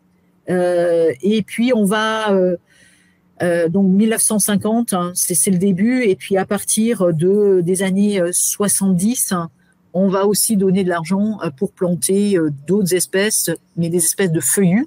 Et c'est là où on va commencer à voir... Tu pourrais revenir sur cette différence feuillus-résineux? Oui, pardon. Les feuillus, c'est ces arbres qui perdent leurs feuilles. D'accord. Les résineux, c'est ceux qui les gardent toute l'année. Il y a des exceptions dans les deux sens, d'accord, mais globalement, c'est ça. D'accord, beaucoup plus clair. Ok. Oui, c'est tellement mon monde que j'oublie de définir. Donc, à partir des années 70, le FFN, ce qui va permettre aussi, c'est d'aider à planter d'autres espèces et aussi des espèces exotiques. Il y a comme le chêne rouge d'Amérique, c'est à cette époque-là vraiment que l'on va planter. Et on a une augmentation énorme. Pour donner une idée, de 46 à 87, on a 2,3 millions d'hectares de forêts, de reboisement, parce qu'on parle finalement de boisement puisque c'était des terres agricoles. Donc on va avoir cette surface qui va exploser et qui continue à augmenter toujours actuellement. Et alors il y a on pourrait dire que c'est plutôt positif du coup ce reboisement. C'est plutôt positif puisqu'on a plus de forêts. Voilà. Après avec des forêts qui sont des fois moins mélangées que ce que l'on avait l'habitude d'avoir. Je pense au Douglas dans le Morvan, mais c'est pas toujours le cas qu'on a introduit des feuillus. Alors, on a parlé de phénomènes climatiques comme cette période glaciaire, puis ce petit âge glaciaire. Il y a un autre phénomène qui frappe la forêt dans les années 80, c'est le phénomène des pluies acides. C'est quoi les pluies acides? Les pluies acides, en fait, c'est des précipitations qui contiennent des particules acides qui tombent sur la surface de la Terre. Et en fait, ça, c'est à cause de quoi? C'est à cause de la pollution de l'air, du dioxyde de soufre et des oxydes d'azote. Faut se replacer années 80, même 10 ans avant. On a une France et une Europe qui est très industrialisée, avec des normes environnementales qui sont loin d'être celles que l'on a actuellement. Et toutes les usines, finalement, recrachaient dans l'atmosphère tout un tas de polluants. Et donc, ces oxydes d'azote et dioxyde de soufre dans l'atmosphère vont se recombiner et retomber sous forme d'acide sulfurique ou nitrique sur la Terre et sur nos forêts. Donc, ça va avoir deux effets. Un effet tout de suite, c'est-à-dire que quand il y a une goutte d'acide qui tombe sur une feuille ou sur une aiguille, pour les résineux, ça ils aiment pas. Et puis aussi, ça va pénétrer dans le sol. Et dans le sol, ça va avoir, c'est là où ça a double effet, c'est parce que ça va l'acidifier à son tour et ça va lessiver un certain nombre d'éléments minéraux qui sont nécessaires aux arbres et qui vont disparaître. Donc, non seulement ils reçoivent sur leurs feuilles des acides, mais en plus de ça, ils ont moins pour se nourrir en ions, etc. Et donc, on a des surfaces non négligeables de forêts qui meurent, à la fois en Alsace, pas mal, donc dans les Vosges, en Europe de l'Est, les monts métallifères, en République tchèque, enfin les républiques tchécoslovaques à l'époque, on a vraiment d'énormes pertes dans les années 80, et c'est quelque chose qui inquiète énormément les forestiers et puis aussi les politiques publiques. Et alors pourquoi c'est localisé vraiment à certains endroits et pas à d'autres? C'est des zones qui sont justement plus industrialisées, ou c'est juste que à cet endroit-là, il y a des espèces qui sont plus fragiles? En fait, ça dépend bêtement des vents aussi. Ça va dépendre des courants de vent et d'eau qui vont transporter ces polluants. Et pour répondre à cette question-là, pour savoir justement s'il y avait des espèces qui étaient plus sensibles ou non, on a mis en place dans ces années-là, dans une boucle de la Seine, à côté de Rouen, dans la forêt de Roumare, un arboretum pour voir si y a des espèces qui étaient plus sensibles ou non. Parce que boucle de la Seine, Rouen, c'est gorge jusqu'au Havre, c'est gorgé d'usines pétrolières, etc. On a bien vu là il y a quelques années quand il y en a une qui a brûlé. Sauf que je peux pas plus répondre que ça à la question parce que les législateurs ils ont été plus rapides que nous et tant mieux et tant mieux. Il y a eu des normes environnementales qui ont fait qu'il y a eu des filtres à particules et notre arboretum il n'a jamais servi à ça, il nous sert maintenant pour voir quelles sont les espèces qui poussent le mieux avec le changement climatique, mais on n'a pas pu détecter de différence. Mais les résineux ont été fortement impactés avec ces pluies acides. Mais du coup, je veux dire, ces pluies acides, elles sont arrivées de façon progressive du coup avec le développement de l'industrialisation. Donc elles sont arrivées dans les années 80, mais est-ce qu'elles avaient commencé un petit peu avant ? Oui, elles ont commencé un petit peu avant et on avait des forêts qui étaient quand même pas dans un super état. Mais là, il y a vraiment eu un cumul et une explosion. Et il y a un rapport en 82 de la RF1 qui fait état de 560 000 hectares, c'est-à-dire à peu près 8% de la forêt allemande qui montre des signes de dépérissement. Donc, c'est loin d'être négligeable. On est à peu près à des taux équivalents actuellement et pour d'autres raisons et qui vont aller en croissant, hélas, quoi. Et donc les pluies acides aujourd'hui, c'est fini en Europe, parce que les normes environnementales, je me prononcerai pas pour d'autres pays. Je pense à l'Inde, je pense à la Chine, où on sait bien que les Chinois ont d'énormes problèmes avec leurs forêts, parce ils vivent avec un temps, très très raccourci, ce qu'on vient tout d'expliquer, l'utilisation excessive du bois, les pollutions, etc., et qui fait qu'ils sont en train de mettre leur forêt sous cloche. Et du coup, cette crise finalement de la pluie acide dans les années 80, en tout cas sur le territoire européen, ça a engendré une prise de conscience globale, quoi. Oui, c'est à ce moment-là qu'on se dit non, là, nos forêts sont en train de mourir. Qu'est-ce qui se passe ? Il faut d'abord qu'on comprenne. Donc c'est à cette époque-là que les pays européens ont mis en place un réseau de surveillance des forêts. Donc nous en France on a le réseau Renécofor qui a 102 placettes réparties en France et qui continue à regarder les dépôts qui se font en forêt à cause des pluies et qui nous donne des informations sur l'évolution de l'écosystème sur ces pluies. Donc ça, à l'échelle de l'Europe, on a aussi le département santé des forêts. Avec des petits hommes verts qui scrutent les dépérissements, les maladies, et ça, voilà, les années 80, 90, ça a vraiment été une période où on prend conscience que la forêt peut être en danger par les activités humaines. Et en parallèle de ces réseaux, il y en a aussi qui se mettent à conserver des ressources génétiques qui peuvent être en danger à cause des activités humaines, à cause de l'anthropisation, de la diminution à certains endroits près des villes de la surface boisée ou des zones où le hêtre, par exemple, il devrait pas être. Je pense à la forêt de la Sainte-Baume, qui est une forêt d'exception à côté de Marseille.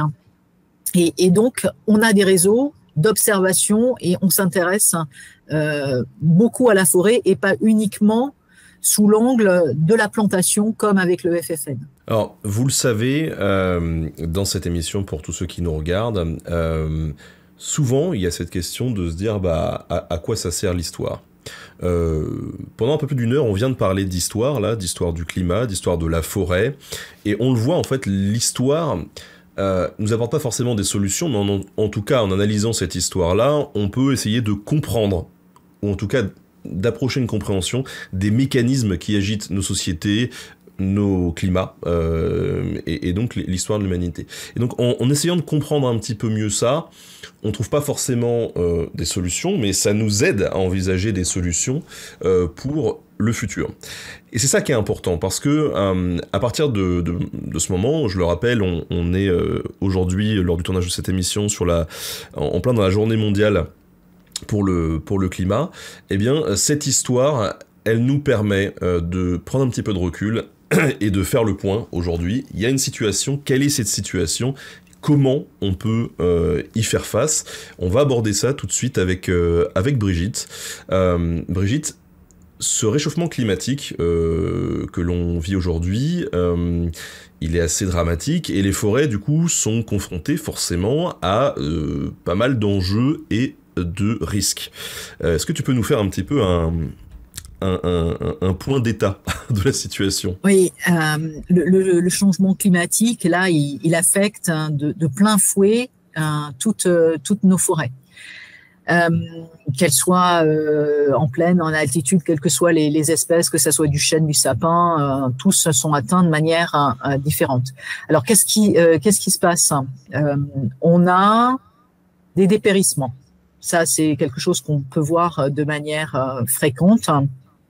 Les premiers dépérissements massifs que l'on a pu avoir, c'est des dépérissements que l'on a eu dans l'est de la France, sur de l'épicéa. Maintenant, ça atteint aussi le hêtre en Bourgogne-Franche-Comté ou le chêne à Troncé. Ce qu'il faut avoir en tête, c'est que ce réchauffement climatique, il est pas, là encore une fois, de manière, il n'impacte pas la France de manière homogène. On a des zones qui sont bien plus sèches. On parlait de Tours, Orléans.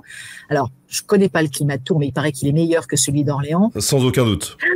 Ce que j'ai l'habitude de dire d'Orléans, c'est qu'il fait gris et que c'est inefficace. Je veux dire par là... Tout le contraire de Tours. Voilà. Ça veut dire qu'il pleut tout le temps à Tours, c'est ça? Non, mais tout ça pour dire que le long de la vallée de la Loire, on a un climat qui est relativement sec, finalement, qu'on n'imaginerait pas comparé, par exemple, à celui qu'on peut avoir dans le sud-ouest et dans le Pays Basque. Il pleut bien plus dans le sud-ouest qu'il ne pleut sur Orléans. Donc, le climat, il va pas affecter de la même manière des zones qui sont déjà sèches et des zones où on va un petit peu diminuer la pluie. Un autre facteur qu'il faut prendre en compte, c'est que nos arbres, ils poussent sur quelque chose. Ils poussent sur un sol et tous les sols ne retiennent pas l'eau de la même façon. Donc, une diminution de pluie dans le Jura, où on a des sols qui sont du calcaire, des karstes, et il faut qu'il pleuve tous les jours pour que la forêt elle résiste. Une petite diminution, ça va pas avoir la même influence que sur la forêt méditerranéenne, où là, déjà, il pleut pas beaucoup de base. Donc ça il faut l'avoir en tête, c'est que le climat n'évolue pas exactement de la même façon partout. Et ce qui se passe, c'est une augmentation globale des températures et du déficit hydrique. Et quand je dis global, ça veut dire que là aussi, on a, comme pour les glaciations, on a des à-coups entre les années et des à-coups au niveau des années. Donc, on va avoir des périodes de sécheresse plus importantes pendant la période de végétation, c'est-à-dire pendant que les arbres ils ont besoin d'eau, alors que on va avoir des périodes où il va beaucoup pleuvoir, parce que la quantité de pluie va être à peu près identique à certains endroits, et on va avoir ce qu'on a vu là dernièrement avec des pluies torrentielles, des coulées de boue, etc. Donc ça, c'est la première chose. Et le réchauffement, ni pour les arbres, et puis l'augmentation de CO2, c'est plutôt une bonne chose, puisque le CO2, c'est ce que captent les arbres pour grandir, sauf que on arrive à un plateau, parce que quand il fait trop chaud, Et quand il fait trop sec, les arbres, ils arrêtent de transpirer et donc ils arrêtent de respirer.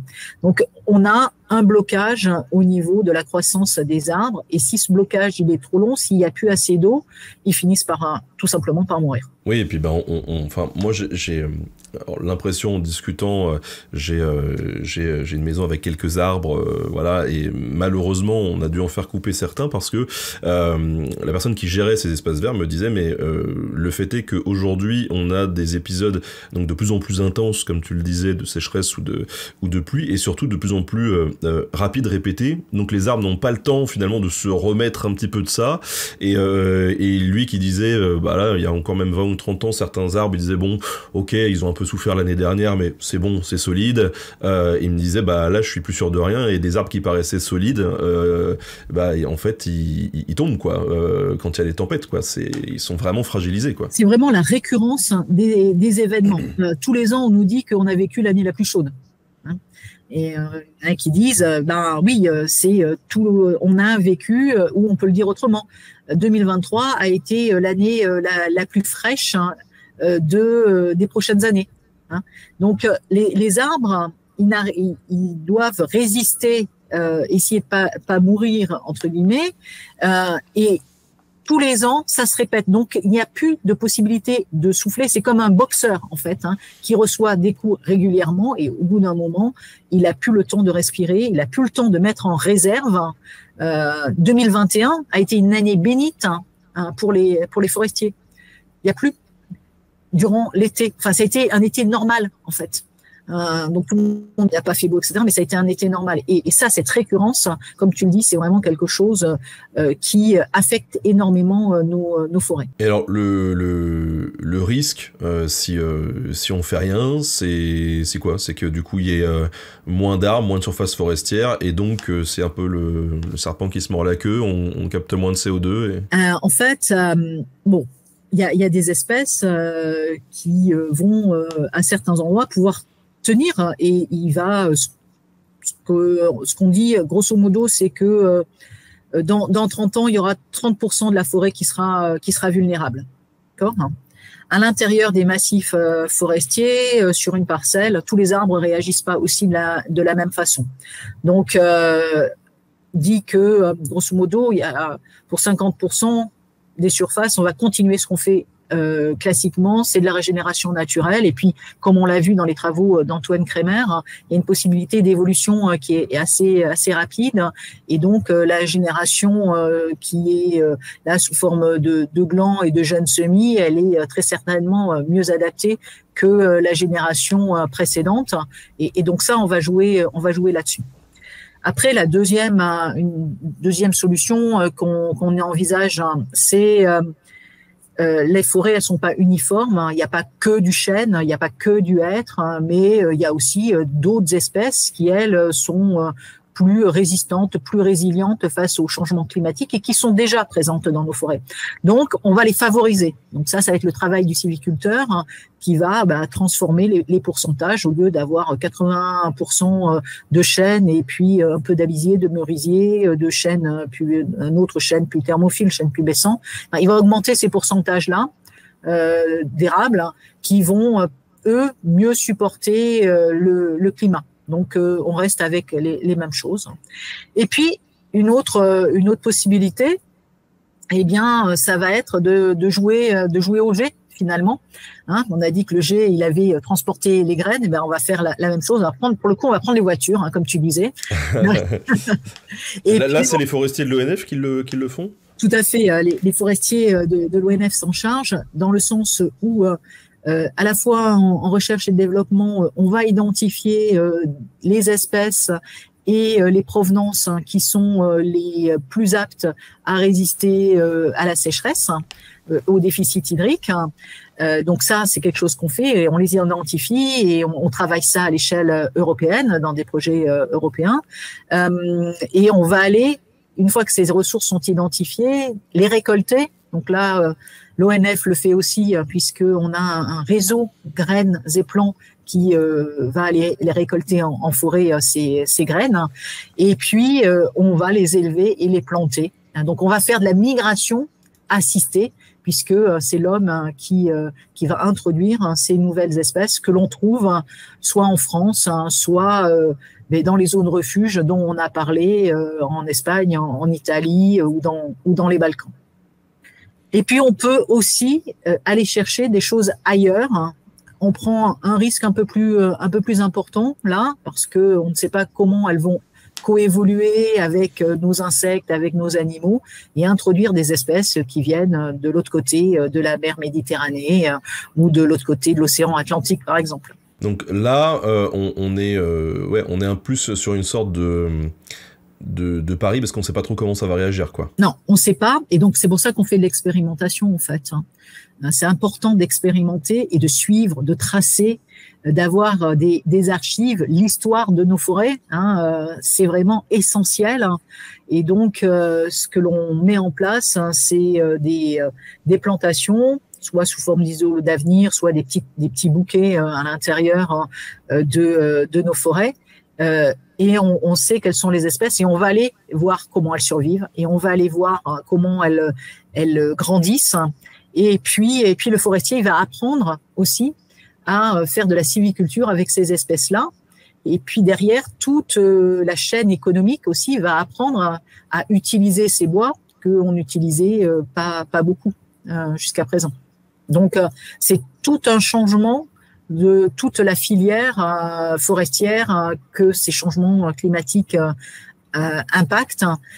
Et c'est quelque chose qui nous impacte vraiment, quoi. Aller en forêt pour voir des arbres qui ont moins de branches, moins de feuilles, des feuilles plus petites, c'est vraiment une souffrance pour nous, quoi. On le vit vraiment. Nous, on travaille pour la génération suivante. C'est vraiment notre travail. Et on doit, depuis, c'est Philippe Levallois, qui est Philippe VI, qui disait qu'il faut transmettre des forêts en bon état. Et depuis cette époque-là, c'est notre credo. Donc là, voir des forêts qui dépérissent et le travail des générations passées qui disparaît, c'est vraiment quelque chose qui nous impacte fortement. Oui, ton feeling personnel vis-à-vis de ça, c'est quoi? Alors tu viens de nous le dire, il y a une forme de tristesse finalement de voir ça, mais en même temps, est-ce que c'est stimulant de votre côté de se dire ok, on va trouver des solutions et ces solutions on y croit, ou est-ce que on est plus dans une posture où on se dit on va essayer de limiter la casse, voilà, c'est... Allez, tout à la fois. Tout à la fois, c'est le package. Oui, non, c'est ça, c'est-à-dire qu'on va essayer de limiter la casse, tant que c'est possible à plein d'endroits. On va faire tout pour qu'on ait une bonne diversité génétique, parce que ça, c'est le moteur de l'adaptation, comme je l'ai dit déjà précédemment. Et puis, on va tester des choses, on va faire des paris. Et les paris, des fois, ça marche et des fois, ça marche pas. Mais on prend ces risques-là, parce que la forêt, elle vaut le coup. Et puis, on a besoin de cette forêt pour qu'elle capte les émissions de CO2. Et pour ça, il faut que la société, elle nous aide aussi. On va pas pouvoir tout faire avec nos petits bras, nous les forestiers, on n'est pas si nombreux que ça. Il faut qu'on se mette au vélo, il faut qu'on change aussi nos habitudes, et ça c'est important. Mais oui, on va faire. Moi, je suis plutôt dans une posture où on va essayer. Plutôt que de rester comme le lapin dans les phares de la voiture et dire mon Dieu, qu'est-ce que je fais? Tant pis, j'essaye et puis on va bien voir.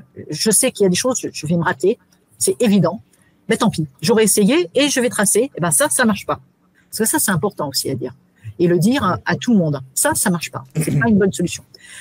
On a parlé beaucoup d'espèces et puis on peut parler aussi de la sylviculture. On peut aussi changer nos modes de sylviculture et c'est ce qu'on est aussi en train de tester, d'autres formes de sylviculture avec des générations qui sont plus chevauchantes. Donc voilà, dans une parcelle, dans une forêt, avoir des générations qui, les grands-parents, les parents et puis les petits-enfants qui sont tous ensemble dans la même maison. Alors comme je le disais, l'histoire, alors il y a beaucoup de gens qui disent oui, l'histoire se répète tout le temps, voilà, des fois il y a des crises, c'est exactement le même truc. Bon, il faut prendre des pincettes avec cette formulation-là, elle peut balbutier, cette histoire, des fois on dit qu'elle trébuche.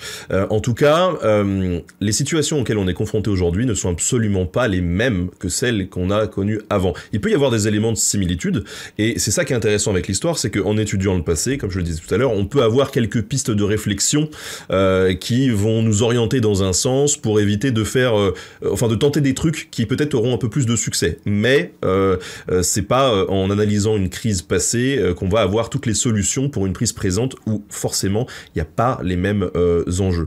Quoi qu'il en soit, cette réflexion sur l'histoire, c'est important de l'avoir, et pour ceux que ça intéresse, qui nous regardent actuellement en direct, ce sera un peu trop tard pour les rediffusions, mais ça sera déjà disponible sur YouTube à partir du 11 décembre 2023. Sur la chaîne Nota Bene sera disponible un épisode en partenariat avec l'ONF sur l'histoire des forêts, justement. Donc je vous inviterai à aller y faire un petit tour et à aller cliquer sur cette vidéo où on reviendra sur cette histoire de la forêt et de la gestion de la forêt et de ce que ça peut nous apprendre pour le futur. Si tu le veux bien, Brigitte, on a quelques questions qui ont été posées dans le chat.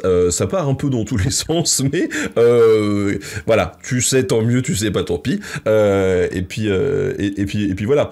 Alors il y en avait une tout à l'heure très précise qui nous disait, alors, si je ne m'abuse, attention, l'ONF travaille sur l'importation du Quercus petraea venant du pourtour méditerranéen afin de les replanter plus au nord, par exemple en Bretagne. Est-ce qu'on a des retours sur l'adaptation de ces arbres dans un écosystème différent? Pour l'instant, on n'est pas allé les chercher en dehors de la France. C'est des questions qu'on est en train de se poser, et on a un projet qui va nous permettre de le faire.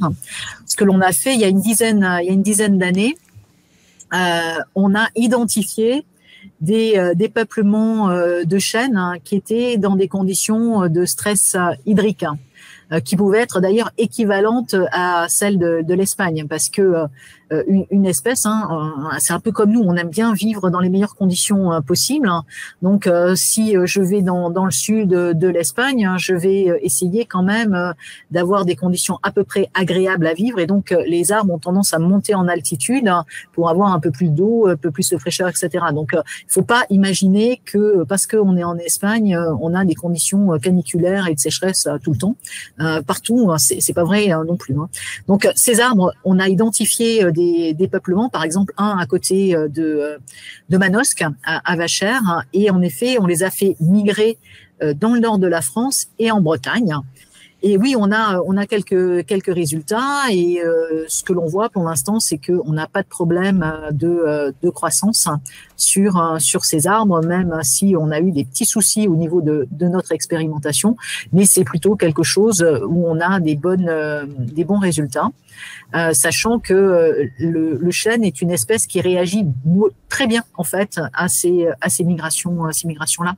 Donc on est plutôt confiant. Donc là c'est un exemple d'un cas où on teste et c'est cool. Bon, ça c'est cool. Il y a quelqu'un qui a une question plus spécifiquement sur l'ONF et qui dit est-ce que l'ONF vend du bois, et si oui, dans quel contexte et à qui? Oui, on vend du bois. On est des producteurs de bois. Ça, il y a pas de sans conteste. On vend soit par des ventes qui se font, ça se fait moins depuis le Covid, mais on avait des grandes ventes en habits et avec des enchères, donc à des marchands de bois, à des scieurs, et puis aussi on a de plus en plus de ventes de bois façonné bord de route, donc on vend régulièrement. Et Monsieur Tout-le-Monde peut aussi, dans certains coins, aller demander s'il peut aller couper du bois en forêt. Donc, on peut céder, aller couper du bois. Il va le payer. On va lui indiquer les arbres. Ils sont mentionnés avec de la peinture, qui peut aller couper. Il peut aller faire son boîte de chauffage aussi en forêt. Il faut s'adresser aux collègues ONF le plus proche d'un Saint-Révénance. On a des questions. Alors vraiment, je pense que il y a des gens qui s'y connaissent un peu dans le chat, et je vous avoue que je suis un peu jaloux parce que moi, honnêtement, on m'offre une plante, la pauvre, elle meurt assez rapidement. Et alors, est-ce qu'il existe des études sur l'orme champêtre et sa résistance à la graphiose? On constate globalement sur le terrain qu'il y a une bonne résistance des petits individus, mais une forte mortalité chez les arbres âgés. Oui, c'est tout à fait vrai, et ça s'explique très bien puisque en fait la graphiose, c'est un champignon qui bouche les vaisseaux et qui arrive sur l'orme avec un insecte qui pique pour pondre ses œufs et en même temps il refile le champignon, quoi. Et donc il faut que les arbres soient visibles des insectes. Et donc pour être visible, il faut qu'il soit relativement grand et puis l'insecte pique pas non plus n'importe où. Donc c'est pour ça qu'on a plus ou presque de sujets adultes.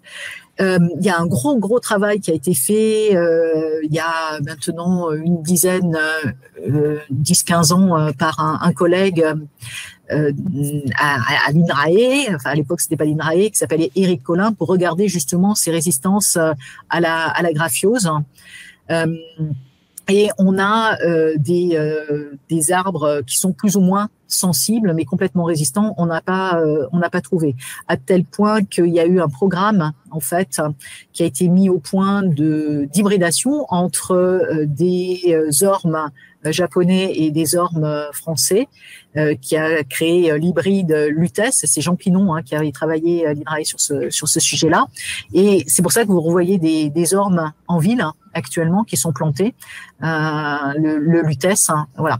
Donc il y a des travaux et en corollaire de ces travaux pour savoir comment les ormes répondent à la graphiose, on a de la conservation de ressources génétiques, parce que justement il faut les conserver, ceux qui sont pas encore disparus, c'est vraiment très important, et on les conserve de manière dynamique, c'est-à-dire pas sous forme de graines, mais par contre sous forme de haies, puisque comme il vient d'être dit, on les voit que des jeunes sujets, donc pour que ça passe sous les radars de l'insecte, et on a un conservatoire en Bretagne et puis un autre en Midi-Pyrénées, et puis quelques unités conservatoires aussi où on essaie de conserver de l'orme lisse. Alors on a quelques questions sur les maladies justement. On nous demande si la futaie est beaucoup plus sensible aux maladies. Je ne saurais pas. Alors c'est pas ma spécialité, mais je vois pas pourquoi elle serait plus sensible.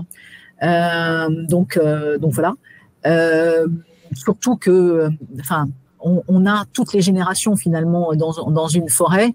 On va avoir la régénération naturelle, les arbres adultes, des mélanges d'espèces. Ce qui est important pour résister aux maladies, encore une fois, c'est comme nous, c'est un bon état de santé. Et puis une bonne génétique entre guillemets, donc une bonne diversité génétique. Plus les arbres sont différents les uns des autres, mieux c'est. Et le mélange. Donc voilà, et quelle que soit l'échelle du mélange, prendre le cas du pin maritime qui est attaqué par les chenilles. Si on lui met du chêne à côté, ça va permettre aux mésanges d'y faire leur nid et de venir manger les chenilles. On a quelqu'un qui revient sur la reclassification d'espèces grâce à l'ADN dont on parlait tout à l'heure. On avait cet exemple du Pinus nigra. En gros, du coup, la question c'est est-ce qu'on reste, lors de cette reclassification d'espèces, sur des Pinus nigra et c'est juste la subespèce qui va changer, ou est-ce qu'on change carrément d'espèce? Alors, on peut changer carrément d'espèce. Par exemple, on va rentrer dans le détail. C'est bien, cette émission, elle est faite pour ça aussi, on peut digresser et parfois elle est un peu dans le détail. Donc, par exemple, si on prend pour les forestiers, le pin laricio de Corse. Donc, c'était Pinus nigra, non, c'était ça, Pinus nigra laricio. Maintenant, il est Pinus salzmani laricio.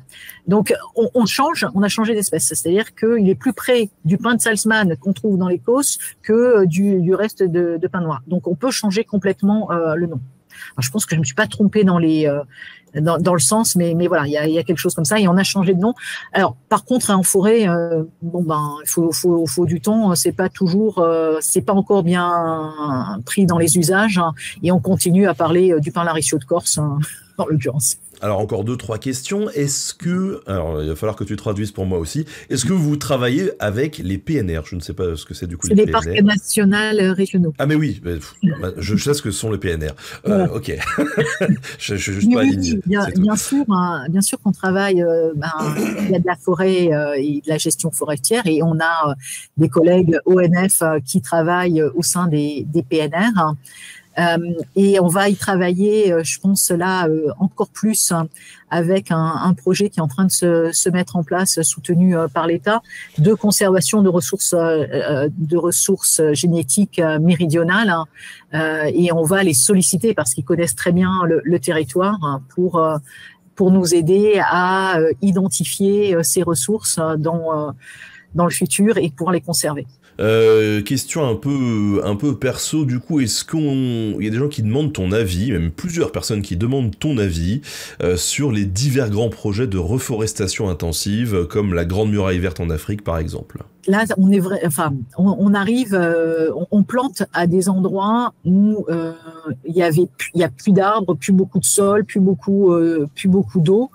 Donc, c'est vraiment des cas un peu extrêmes. Alors, j'ai tendance, alors je suis peut-être une éternelle optimiste, à me dire, du moment qu'on plante un arbre, on n'a pas vécu pour rien. Donc, si on peut, par la plantation d'arbres, arrêter l'arrivée du désert, ou le sable qui envahit, et arriver à faire créer une humidité atmosphérique qui va être favorable pour la forêt, mais aussi pour les humains, je veux dire, banco. Il y a des travaux qui ont été faits aussi en Algérie, et qui ont montré, qui ont acquis des techniques qui vont être très intéressantes aussi pour nous, pour arrêter ça.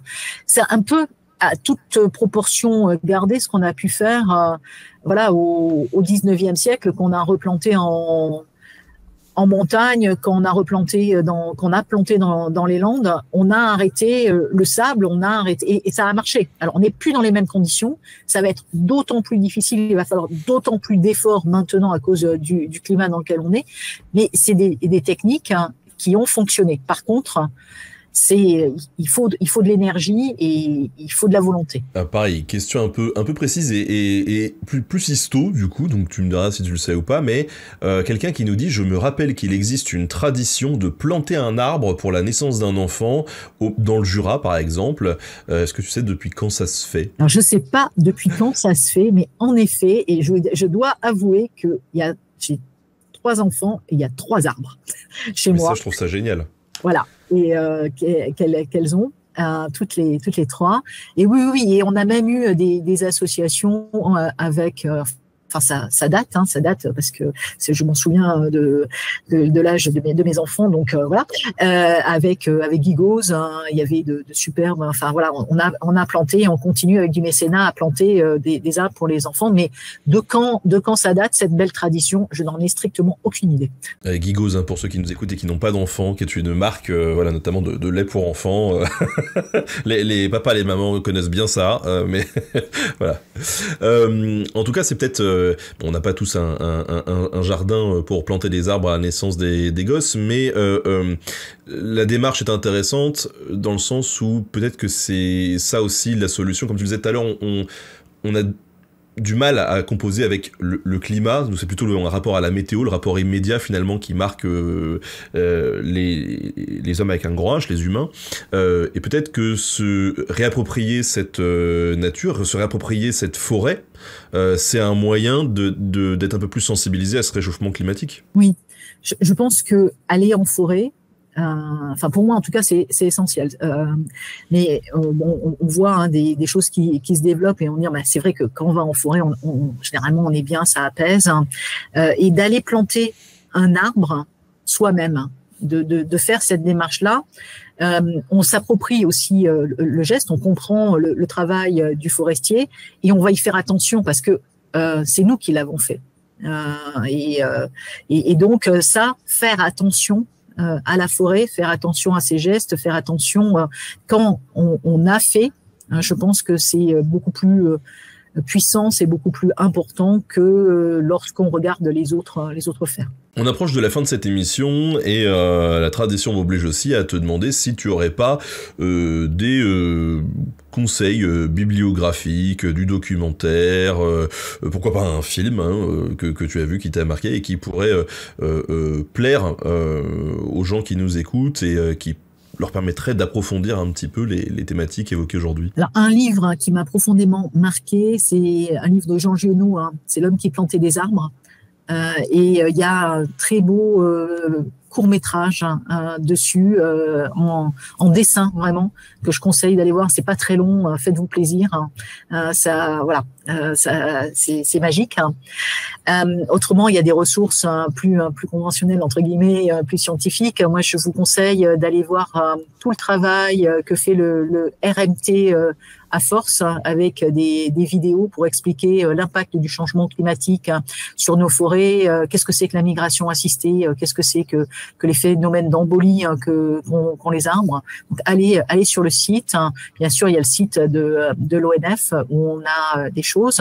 Puis, je nous ai parlé d'un chercheur, moi, qui m'a profondément marqué dans ma recherche et dans ma vie de scientifique, c'est Antoine Kremer, et il a une page où il y a des vidéos où il explique plein de choses. Je vous conseille aussi d'y aller. Donc voilà pour les ressources comme ça qui me viennent en tête. Côté ONF, quelle actu en ce moment? On a la journée, on a la semaine sur la forêt, 16 mars, 24 mars, où là il y a beaucoup de choses qui se font autour de la forêt. Et puis quotidiennement presque, on a des événements qui se font dans la forêt à côté de chez vous. Renseignez-vous, allez-y. Mes collègues vont vous accueillir, vous expliquer ce qu'est leur métier et l'importance de la forêt pour nous tous. Et toi, de ton côté, quelles sont tes actus? Moi, mes actus, c'est 2 projets qui commencent. Deux projets. Un vraiment sur de la migration assistée avec la Belgique et puis l'Allemagne et les Pays-Bas. Et voir comment on met en place donc dans le nord de la France et puis de l'Europe cette migration assistée, les questions que ça pose en termes de conservation aussi. Donc ça, c'est ma première actu, mon premier projet. Et puis mon deuxième donc qui s'appelle Mig Forest. Et mon deuxième projet, c'est COP3 qui est passé hier. Donc c'est une actu toute fraîche.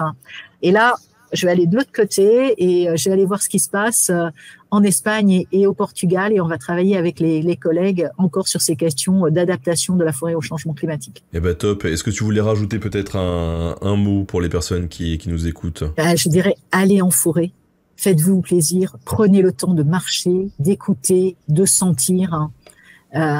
C'est juste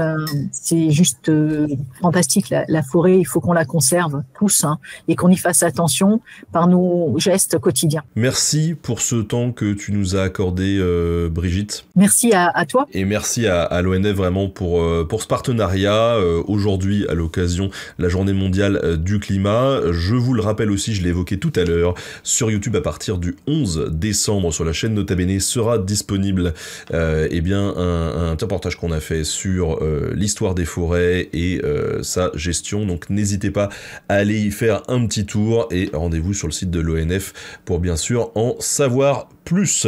Passez tous une bonne semaine, un bon appétit et on se revoit encore bientôt. Salut Brigitte, merci à tous. Tchuss.